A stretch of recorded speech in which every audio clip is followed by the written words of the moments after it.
Hi, I'm Becca Brown. When I was young, I either wanted to be a farmer or I wanted to go into the Navy.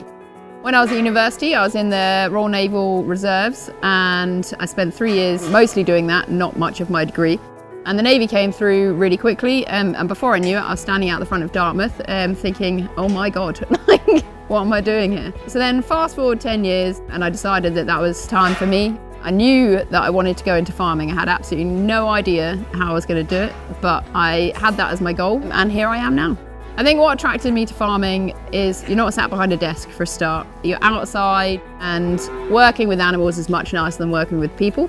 So I started a dairy farming company over in Port William, 1,000 cow dairy herd. Spent the first year very much in the dairy, hands-on, learning everything about the cows. So it was all baptism and fire for the first year. And then I sort of gradually expanded from there really. And that was all done on personality and attitude. Like I kept trying to pull the jobs from the owner. And so gradually over the next couple of years, I just took on more and more of the farm. So running the young stock, running all of the contractors, the silage, and became farm manager. So the upside is that I could use a lot of skills that I had in the Navy as well. So it really tied into my organisation, structure. I had a team of about 12 people and there was a lot of management to look after a 1,200 cow herd.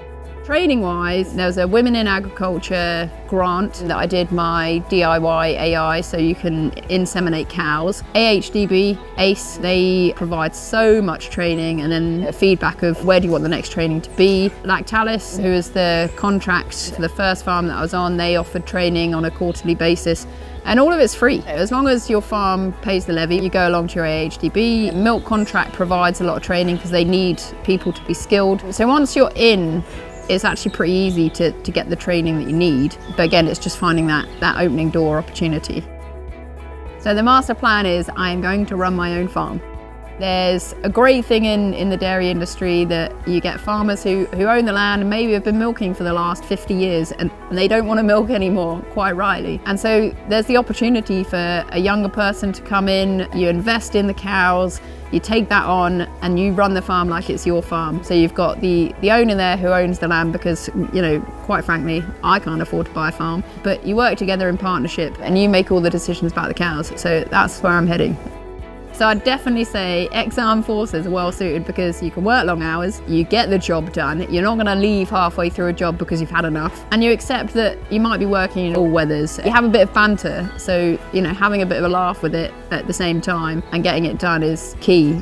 It's a great industry in terms of opportunities. The crossover on skills is huge, and it's more the ethos that you bring coming from the military and the work ethic of getting things done and solving problems. That's what farmers like, was problem solving.